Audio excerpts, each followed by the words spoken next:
অতীতের সকল গ্লানি মুছে নতুন আগামীর স্বপ্নে রাজশাহীর ঐতিহ্যবাহী পদ্মার পাড়ে অনুষ্ঠিত হয়েছে এক বর্ণাঢ্য ঘুড়ি উৎসব।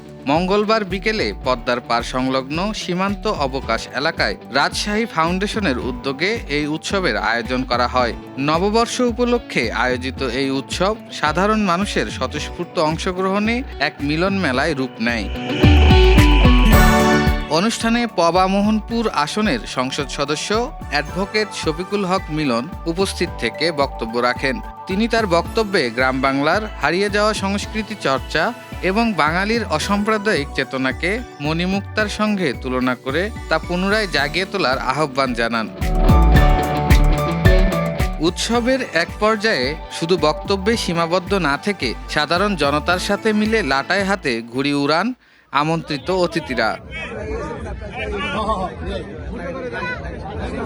একটু দুই সাইডে ফাঁকা করেন না, দুই সাইডে ফাঁকা করেন, দুই সাইডে একটু সরে যান।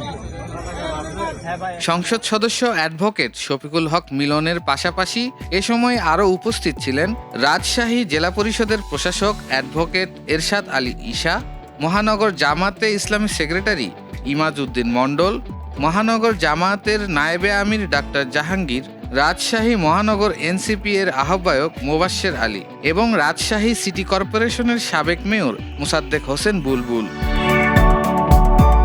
উৎসব মুখর এই পরিবেশে অতিথিরা তাদের বক্তব্যে ভবিষ্যতেও এমন শেকড় সন্ধানী ও ঐতিহ্যবাহী সাংস্কৃতিক কর্মকাণ্ডের সঙ্গে সম্পৃক্ত থাকার দৃঢ় প্রত্যয় ব্যক্ত করেন।